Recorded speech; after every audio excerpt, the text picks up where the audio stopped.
कैसे हैं आप सब लोग। Welcome back to my channel. आज का जो मेरा वीडियो है वो हमारे जो कुमाऊनी अल्पना है उस पर मैंने बनाया है। कुमाऊनी अल्पना जो है उसको हम ऐपण भी बोलते हैं अपनी कुमाऊनी पहाड़ी भाषा में। और ये एक्चुअली गेरू और बिस्वार से बनाया जाता है। गेरू जो है एक सिंदूरी रंग की मिट्टी होती है जिसे पानी में भिगोकर उसके बाद इसको जिस स्थान पे आपको अल्पना बनाना है वहाँ पे लगाया जाता है।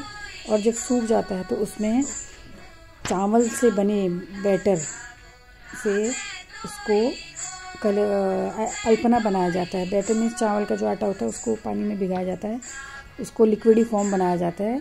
और जो ये है ना, इसका एक बहुत ही स्पेशल वे है। जब हम इस सूखे गेरू के ऊपर चावल के आटे से जब हम पैटर्न बनाते हैं, वो जो है हम अपनी 3 उंगलियों से बनाते हैं वो हम। और क्या कहते हैं, ये जो मैं बना रही हूँ ये तो मैंने पेंट से बना रखा है, बट जो एक्चुअल जो जब इसका स्टार्टिंग हुआ था शुरू में, तो जो उसका वास्तविक स्वरूप बोला जाए वो गेरू और चावल के आटे से ही बनाया जाता था। अब सुविधा के हिसाब से अब ये पेंट से बनाया जा रहा है।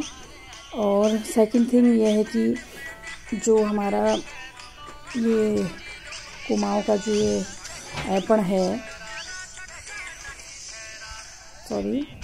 कुमाऊं का जो ऐपण है ये हमारे ख़ास ओकेजन्स में बनाया जाता है। जैसे कोई धार्मिक अनुष्ठान हो या कोई पूजा हो या नामकरण हो या जनेऊ संस्कार हो, इन ओकेजन्स पे ये अल्पना बनाए जाते हैं। वैसे तो ऐपण बहुत ही ऐपणों का तो जो मैं बता रही थी ना, कुमाऊं के किसी भी मांगलिक कार्य के अवसर पर अपने घरों को ऐपण द्वारा ही सजाने की पुरानी परंपरा चली आ रही है। और ऐपण शब्द का जो विकास हुआ है वो अर्पण से माना जाता है। इसमें घरों के आंगन को लेकर मंदिर तक प्राकृतिक रंगों से गेरू व पिसे हुए चावल का घोल, जो मैं भी बता रही थी बिस्वार से, विभिन्न आकृतियाँ दी जाती हैं। दीपावली में का जो ऐपण होता है वो लक्ष्मी के पैर घर के बाहर से अंदर की ओर बनाए जाते हैं बिस्वार और चावल से। 2 पैरों के बीच खाली स्थान पर गोल आकृति बनाई जाती है जो धन का प्रतीक माना जाता है। और जो पूजा कक्ष है, आप भी दीपावली में करते होंगे, पूजा कक्ष में जो लक्ष्मी की चौकी बनाई जाती है, इसके साथ उसमें फूलों की मालाएं, बेल बूटी और स्वास्तिक चिन्ह की आकृतियाँ बनाई जाती है। क्योंकि पारंपरिक गेरू और बिस्वार से बनाए जाने वाले जो ऐपण हैं वो आजकल के अब सिंथेटिक रंगों से भी बनाए जाने लगे हैं। लेकिन अभी भी आप किसी भी पूजा, किसी भी धार्मिक अनुष्ठान में ले लीजिए, गेरू और बिस्वार से ही इसकी शुरुआत होती है। चाहे आप देहली में आप ये अभी जो रंग निकले हैं, ये लाल सफ़ेद जो भी येलो करना चाहो आप, पीला, वो केमिकल वाले ये रंग हैं। लेकिन शुरुआत जो है हमारे कुमाऊं में गेरू और बिस्वार से ही की जाती है। तो जैसा मैं अभी बता रही थी, एक्चुअली कहा जाता है, ये हकीकत भी है और देखा भी है मैंने, शाहों के वहाँ जो है ना ऐपण शाह जो रहते हैं बागेश्वर में रहते हैं, मतलब शाह एक कास्ट है और एक पंडित हो गए। तो शाहों के वहाँ जो ऐपणों के अंदर के एक विशेष शैली होती है जिसे वर कहा जाता है, क्योंकि इसमें बूंदों तथा उसकी संख्या के द्वारा वरों और डिज़ाइनों का मतलब निर्माण किया जाता है। और हर डिज़ाइन और जो वर हैं उसकी अलग अलग संख्या निर्धारित होती है। और ये शैली जो है ये जो इसलिए यहाँ एक होती है थापा पट्टा शैली, एक होती है ज्योति मात्र का। ये शैलियाँ जो हैं चंपावत या संलग्न क्षेत्र में कुछ ब्राह्मण तथा कुछ शाह परिवारों के अतिरिक्त कहीं भी दृष्टिगोचर नहीं होती हैं। इनका ज्ञान बहुत से कम लोग हैं इनका ज्ञान रखते हैं। और इन शैलियों की ना विगत 100 वर्ष से सुरक्षित अनेक रचनाएं आज भी अल्मोड़ा, रानी खेत में मिल सकती हैं। इनका आलेखन आज भी उसी उत्साह व मान्यताओं के आधार पर होता है। जैसा मैं बता रही थी, ऐपणों के अनेक प्रकार होते हैं। जैसे शिवपीठ ऐपण हो गया आपका, और याद नहीं आ रहा, हाँ, लक्ष्मी पीठ हो गया, नाता ऐपण हो गया, लक्ष्मी आसन ऐपण हो गया, लक्ष्मी नारायण ऐपण हो गया, चिड़िया चौकी हो गई, नव दुर्गा चौकी हो गई जो पूजा नवरात्रि में लगाई जाती, आसन चौकी होगी, चामुंडा हस्त चौकी, सरस्वती चौकी, जनेऊ चौकी, शिवचरण चौकी, सूर्य दर्शन चौकी, स्यो ऐपण, आचार्य चौकी, विवाह चौकी, धूली अर्घ्य चौकी सॉरी।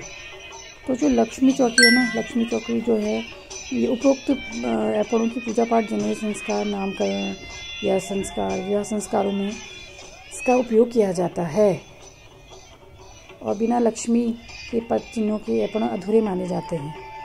ऐपण काले कपड़ों में कभी नहीं बनाई जाती है।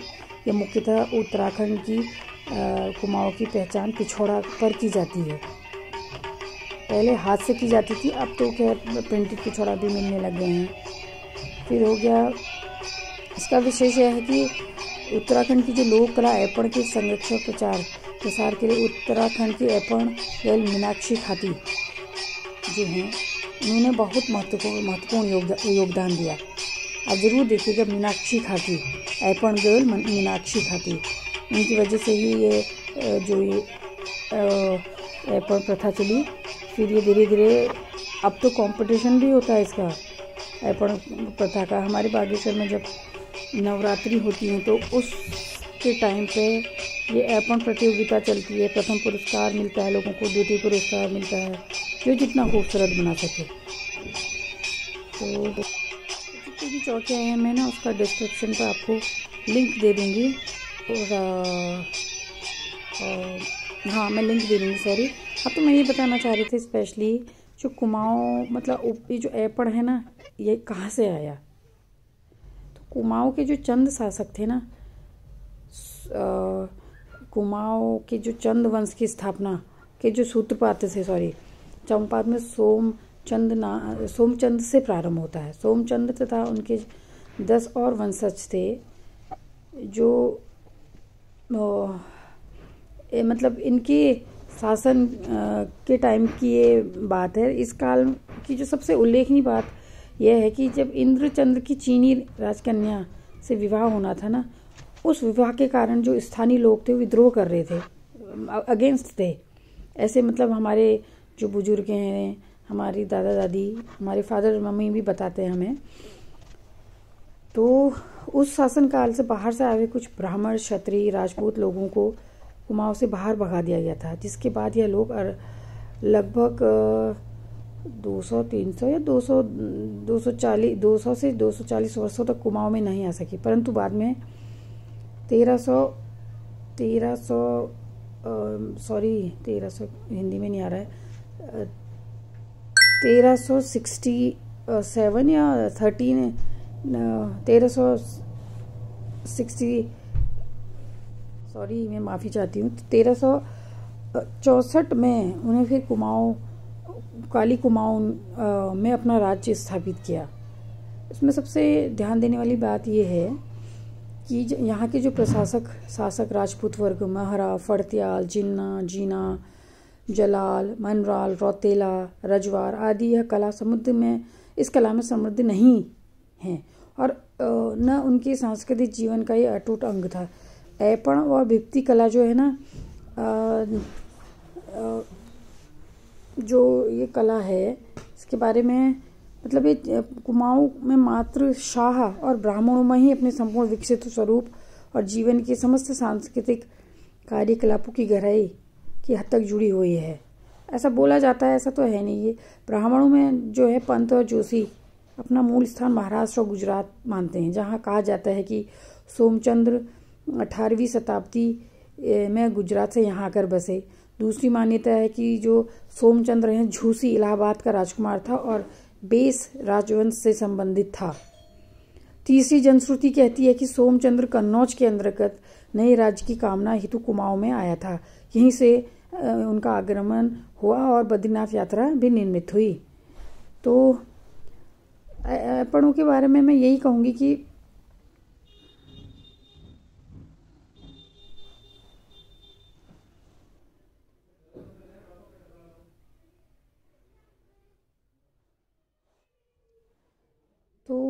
इनके बारे में बहुत चीज़ें हैं। एक मिनट। हाँ, तो जो मैं बता रही थी, जो घर की देहली पे बनाए जाने वाले ऐपण होते हैं ना, वो एक द्वार स्थली ऐपण होता है और एक होता है देहली में बनाए जाने वाला ऐपण, जो कि मैंने जैसा आपको अभी मेंशन किया था कि उत्सव, धार्मिक उत्सव, पर्व, त्योहार, कोई व्रत है या संस्कार उत्सव है, कुछ भी है, उस ओकेज़न पे बनाया जाता है। दूसरा द्वार स्थली होता है, जो द्वार स्थली है वो देहली में बनाए जाते हैं। ऐसे देहली लिखना, देही लिखना, देही लिखना बोलते हैं हमारे पहाड़ी में, देही।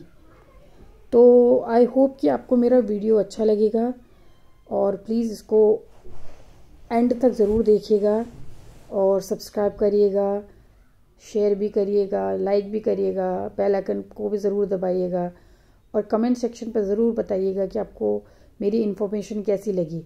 और मैं नेक्स्ट वीडियो पे आपको जो जो मैंने चौकियाँ मेंशन की हैं वो चौकियाँ बना के दिखाऊंगी और उनका पूरा डिस्क्रिप्शन बताऊंगी। एंड इसके साथ ही मैं आप सबसे नेक्स्ट वीडियो पे मिलती हूँ। Till then, bye bye, have a good day to all of you.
भगवान